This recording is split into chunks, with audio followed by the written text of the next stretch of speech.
Chaque semaine, on entend parler d'une cyberattaque quelque part dans le monde. Il y a 2 semaines, par exemple, les États-Unis ont annoncé que le réseau électrique nord-américain a été la cible d'une intrusion par des pirates informatiques. D'ailleurs, Washington croit que ça vient de la Russie. Des pirates informatiques sont aujourd'hui capables de provoquer des pannes majeures. C'est une menace bien réelle et qui résonne jusqu'ici au Canada. Nous sommes allés à la rencontre de ceux qui combattent ces attaques.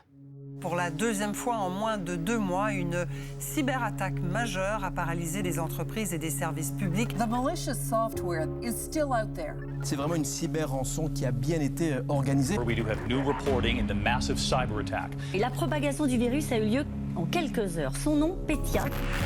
Il s'appelle Petya, WannaCry ou Black Energy.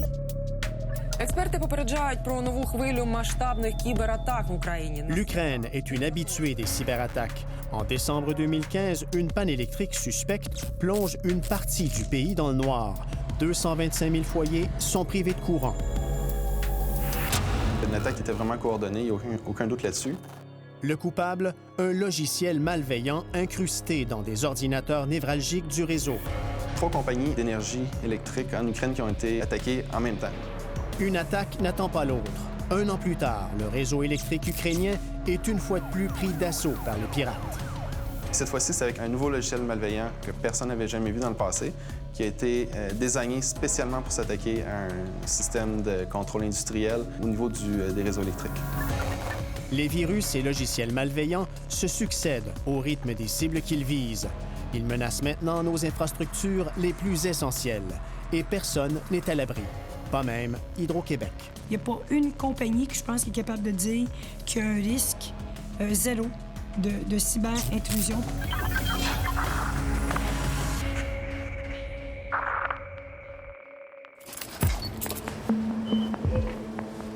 Mon nom, c'est Alexis de Rejonca. Je suis le directeur du bureau de recherche et développement d'I7 basé à Montréal. I7 est une firme de cybersécurité qui traque les logiciels malveillants. Des chercheurs de l'entreprise en Europe ont détecté le logiciel malveillant à l'origine de l'attaque de 2016 en Ukraine. C'est un logiciel donc, qui est caché sur un système et qui permet à quelqu'un d'en prendre le contrôle à distance. I7 a baptisé le logiciel Indestroyer. Indestroyer est spécifique, a été codé spécifiquement pour attaquer des systèmes de contrôle industriel. Ce qu'il faut savoir, c'est que l'attaque était préprogrammée d'avance. L'intérêt des cyberpirates pour les infrastructures prend de l'ampleur. Les attaques à distance deviennent une réalité. Déjà, il y a une dizaine d'années, le gouvernement américain en avait fait la démonstration lors d'un test sur une génératrice au diesel. La cyberattaque contrôlée avait lourdement endommagé l'équipement. La quantité d'équipements qui pourrait être visée par Indestroyer est extrêmement vaste, et définitivement pas juste en Ukraine ou en Europe de l'Est. En Ukraine, je pense que c'était un signal clair dans l'industrie. On a suivi beaucoup ce cas en particulier. Joanne Duhem est la responsable des technologies de l'information chez Hydro-Québec. Il y avait beaucoup de spéculations qui disaient est-ce qu'ils sont en train de tester, se préparer pour une cyberattaque pour affecter l'ensemble de l'Amérique du Nord pour tout ce qui est l'alimentation électrique. Oh my God! En 2003, une série de pannes en cascade frappe de plein fouet le centre du Canada et des États-Unis. There are no subways, there are no buses, there are no streetcars, there is nothing. Les deux pays saisissent alors toute l'ampleur des risques qui viennent avec l'interconnexion des réseaux électriques. C'est une défaillance dans le système électrique de l'Ohio qui est à l'origine de la cascade de panne. 10 millions de personnes affectées en Ontario, 50 millions en tout en Amérique du Nord. La crise de 2003 résultait d'une série de défaillances et de mauvaises prises de décision. De nouvelles normes nord-américaines ont depuis été mises en place. Mais les cybermenaces posent de nouveaux défis. Tous les jours, il y a des cyberattaques. On ne connaît pas toujours c'est quoi la source d'origine de ces groupes-là. L'Ukraine, la Russie, même la Corée. Quand il y a des éléments où on voit qu'il y a des adresses IP, des adresses qui proviennent de ces pays-là, on a tendance à être plus vigilant. À l'époque de l'attaque contre son réseau électrique, l'Ukraine est en proie à de vives tensions avec la Russie. Mais ni les auteurs ni leur motivation n'ont jamais été identifiés. On n'a vu aucune espèce d'indice ou de preuve tangible qui permettrait de pointer qui que ce soit du doigt. Virus informatique, chevaux de Troie, rançongiciel, la chasse aux cyberpirates est incessante. La bête semble souvent insaisissable, mais pas toujours. On est tombé sur un échantillon de logiciel malveillant qu'on a appelé Ebury. Le logiciel malveillant Ebury dérobait des mots de passe et autres clés d'accès dans le but de générer des millions de dollars frauduleusement à l'aide de serveurs infectés à l'insu de leurs propriétaires. On a réalisé qu'il y avait au-delà de 7000 serveurs qui étaient compromis partout à travers le monde. Donc, à partir de ce moment-là, on savait que c'était assez grande échelle. Il n'est pas question ici des réseaux électriques, mais l'exemple d'Ebury illustre le défi de détecter les menaces cachées et de stopper les malfaiteurs. Il y a quelques mois, Marc-Étienne et son équipe ont réussi à s'approcher pendant quelques instants des auteurs d'Ebury grâce à un appât, un pot de miel qu'ils leur avaient tendu. Ils ont réalisé qu'ils étaient en fait dans notre honeypot. Ils sont passés un total de 4 heures là, à essayer de comprendre sur quoi ils étaient tombés avant de nous envoyer le petit message « Hello, it's a honeypot ». Ils ont découvert que c'était un piège. Les travaux de I7 ont aidé le FBI à faire condamner un citoyen russe à 46 mois de prison l'an dernier. Avec ses complices derrière le logiciel Ebury, il utilisait entre autres des pourriels avec des liens cliquables infectés. Ces courriels piégés sont parmi les trucs les plus utilisés par les pirates. Les courriels, c'est vraiment utilisé parce que ça marche très bien. L'élément, là, je pense, qui est le plus fragile là-dedans, c'est le comportement humain. Mais il y a des gens qui s'y font prendre. Oui, il y a des gens qui se font prendre. Hydro-Québec doit composer avec des centaines d'incidents chaque année, de la clé USB à risque aux tentatives d'hameçonnage. Les événements, c'est, exemple, les tentatives d'intrusion par des courriels malveillants. Ça arrive régulièrement. Les dernières années, on travaille beaucoup le comportement humain et l'éducation. Quand on a vu que le groupe Dragonfly s'était introduit dans le secteur de l'énergie, ça nous a préoccupés. Pour y arriver, ils utilisaient le harponnage. Le harponnage à l'aide de courriels infectés ciblés est l'une des méthodes privilégiées par un autre groupe de cyberpirates appelé Dragonfly. L'entreprise Symantec le traque depuis 2013.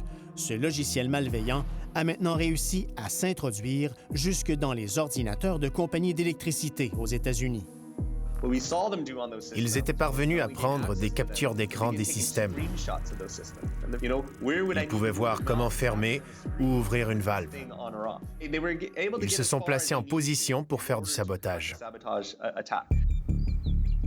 Aucun sabotage n'a encore été rapporté jusqu'ici, mais les autorités américaines confirment avoir identifié des victimes de cyberintrusions dans le secteur de l'énergie électrique, mais aussi du nucléaire, de l'eau, de l'aviation et d'autres secteurs manufacturiers critiques. Il n'y a aucune raison de croire que ce groupe disparaîtra. Ils ont des objectifs à long terme. Ils vont sûrement revenir.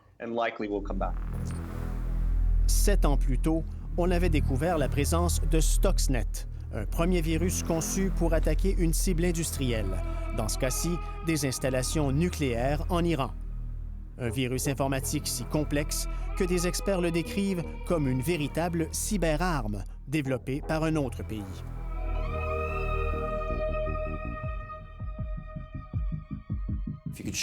Couper le courant à Manhattan et c'est le chaos. Il pourrait y avoir des morts. À Washington, Jim Himes siège au comité du renseignement de la Chambre des représentants. C'est ce même comité qui s'est penché sur l'ingérence alléguée de la Russie dans les élections américaines. Aux États-Unis, la cybersécurité est devenue un enjeu crucial. Personne n'est vraiment assez protégé. On l'a vu au sein de notre propre gouvernement. On a vu des intrusions dans les réseaux reliés à notre sécurité nationale. C'est une très grande menace à notre gouvernement. Jim Himes est aussi à la tête d'une coalition de représentants démocrates qui réclament que la Maison-Blanche investisse davantage en cybersécurité. Le gouvernement doit s'assurer de protéger nos réseaux contre des ennemis qui voudraient y pénétrer. Prenez 6 universitaires dans un sous-sol à Saint-Pétersbourg. Ils peuvent causer beaucoup de dommages à une démocratie.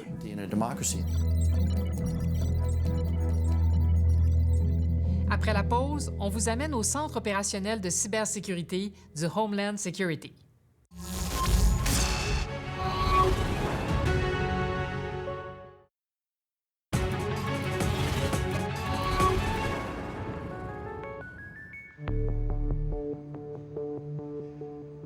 Il y a différents marchés qui existent, comme des markets qu'on appelle, qui ont toutes sortes de choses à vendre.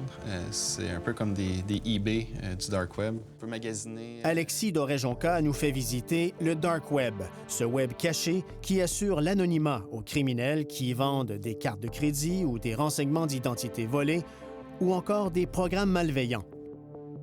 Il y a certains logiciels malveillants qui peuvent être revendus à différents acteurs et n'importe qui peut s'approprier ce logiciel malveillant-là et l'utiliser à ses propres fins. On voit ici un ransomware ou un rançongiciel. Le prix de vente, c'est environ 10 $. C'est terriblement économique. Il existe des couches plus profondes encore, des forums accessibles sur invitation seulement qui offrent des produits encore plus performants et plus coûteux. Et c'est là qu'on va trouver les logiciels malveillants les plus spécialisés qui risquent de mieux marcher pour attaquer des cibles comme des sites d'infrastructure critiques, par exemple.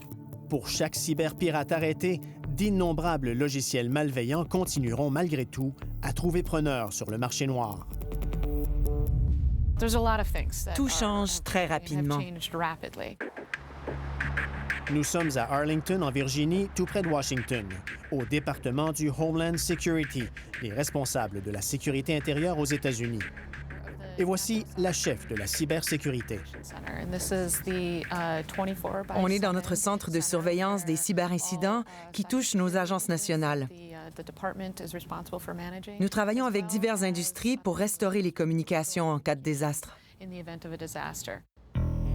Des lumières au plafond signalent notre présence dans la salle. Aucune information confidentielle ne doit apparaître sur les écrans durant notre passage. On assiste à une croissance exponentielle du nombre d'appareils et d'organisations dont les réseaux sont connectés à Internet.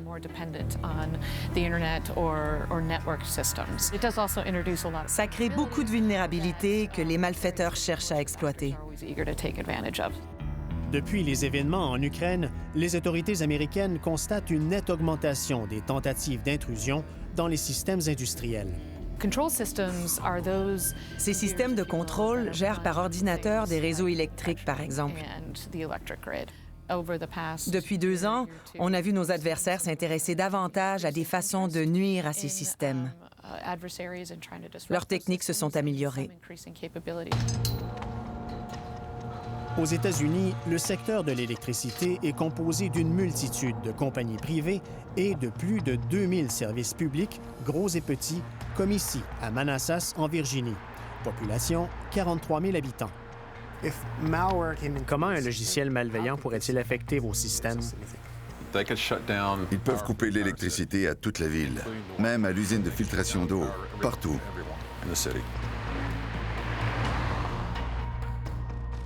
Jim Bauer est conscient des dommages que des pirates pourraient causer en accédant aux commandes à distance de la salle. Ils pourraient contrôler ce qu'on voit derrière nous et causer des dizaines de millions de dollars en dommages. On a toute une série de pare-feux et de contrôles d'accès. Il y a 10 ans, notre réseau informatique était complètement ouvert, sans aucune protection. Au fil des ans, on a mis en place plusieurs mesures de sécurité.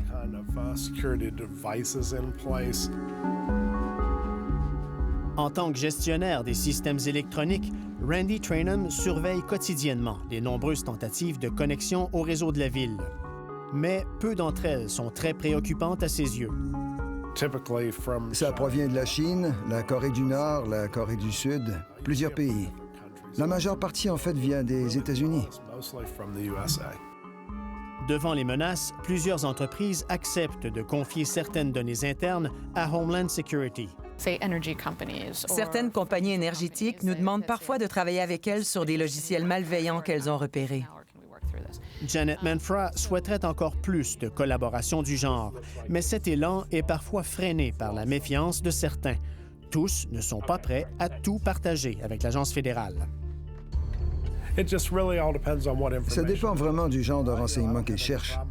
Je n'ai pas de problème à leur dire ce qu'on fait. Mais s'ils viennent chercher des détails sur des adresses Internet précises ou des choses comme ça, je ne crois pas que ce soit nécessaire.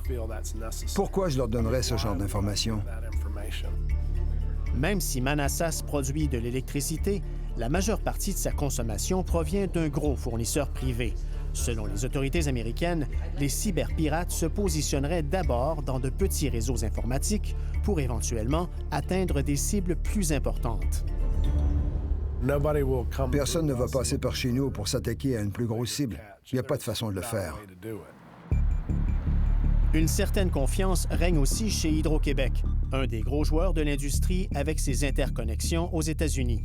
La société d'État assure une vigie de sa cybersécurité 24 heures par jour. Hydro-Québec dispose aussi de son propre réseau de télécommunications pour ses infrastructures électriques. Nous, dans notre cas, on contrôle l'ensemble de notre environnement. Notre réseau de télécommunications dessert nous-mêmes, donc les risques d'intrusion sont moindres, sont presque nuls. Est-ce que vous croyez que c'est possible que chez vous, vous ayez peut-être ce genre de choses-là dans vos systèmes et que vous ne le savez pas encore?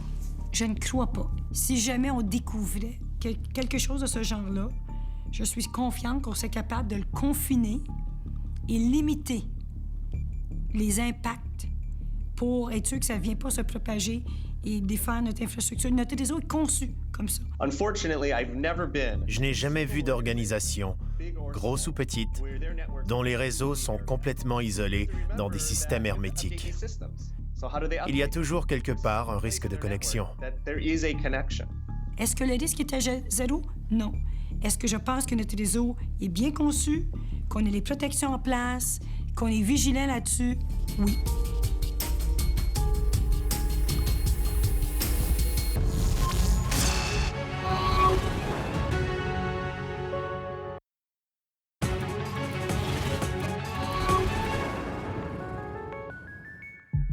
It's pretty clear you won't admit that the Russians have engaged in cyber attacks against the United States of America. Depuis que la dernière campagne présidentielle a été la cible de cyberpirates, les États-Unis considèrent désormais leur système électoral comme étant une infrastructure critique, au même titre que les secteurs de l'énergie ou des communications. L'omniprésence de tous ces écrans, des technologies et d'Internet en fait des cibles potentielles d'attaque. Les menaces évoluent et le problème ne disparaîtra pas. Jim Himes croit qu'il faut rester alerte face aux dangers des cyberattaques, incluant celles contre les processus démocratiques, aux États-Unis comme ailleurs. C'est certain qu'il y aura d'autres cyberattaques. Il faut en être conscient et s'y préparer. Et le Canada est aussi à risque. You will see from the government specific initiatives to enhance the resources that are provided to deal with cybersecurity and to make our response mechanisms a lot more nimble. Thank you. Au Canada, l'urgence de la cybersécurité se fait aussi sentir. Le gouvernement fédéral vient d'annoncer une série de nouvelles mesures dans son dernier budget, dont la création d'un centre canadien pour la cybersécurité. Some of those initiatives over the next 5 years include $507 million for Canada's first comprehensive cybersecurity plan. À Ottawa, le ministère de la Sécurité publique a refusé notre demande d'entrevue. Pour une entrevue, dit le ministère, il faudra attendre le dévoilement de sa nouvelle stratégie de cybersécurité, promise pour bientôt. C'est le jeu du chat et de la souris. On essaie toujours de garder une longueur d'avance. Il y a des attaques qui ont clairement affecté le monde entier. Il y a 2 semaines, le gouvernement américain a annoncé de nouvelles sanctions contre la Russie. Washington reproche notamment au gouvernement russe d'avoir joué un rôle dans les cyberattaques contre le secteur de l'énergie aux États-Unis. Les Américains pointent en direction d'un groupe de pirates appelé Dragonfly. Les attaquants progressent. Ça implique qu'il faut que les capacités de défense évoluent autant sinon plus rapidement que les attaquants. C'est un bon rappel aux autorités qu'elles doivent mettre le paquet pour défendre les infrastructures critiques.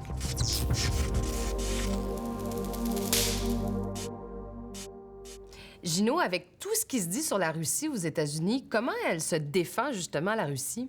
Bien, Moscou considère que ces accusations sont sans fondement et dit que la Russie prépare ses propres mesures de représailles maintenant. En tout cas, visiblement, on n'a pas fini d'en voir de ces cyberattaques. Certainement pas. Et la semaine dernière, devant un comité parlementaire à Ottawa, des dirigeants du Centre canadien de la sécurité des télécommunications ont révélé qu'ils bloquent en moyenne chaque jour plus d'1 milliard de tentatives d'intrusion. 1 milliard de tentatives de cyber-intrusion malicieuse dans des systèmes gouvernementaux au pays. Toujours à ces audiences, il y a aussi des questions d'infrastructures critiques comme des réseaux électriques. Et là, ce qui va être intéressant de voir, c'est ce qu'il y aura dans cette nouvelle stratégie nationale de cybersécurité qui doit être dévoilée prochainement, nous dit-on, parce que ça aussi, ça va soulever toutes sortes de questions qu'on devra poser au gouvernement fédéral. Évidemment. Ouais, c'est inquiétant. Ça va certainement devenir une priorité dans le domaine de la sécurité nationale dans les prochains mois. Je vous remercie beaucoup, Gino, de votre enquête. Ça fait plaisir. Au nom de toute l'équipe, on espère que vous avez apprécié les reportages de ce soir et on vous donne rendez-vous la semaine prochaine pour une autre enquête.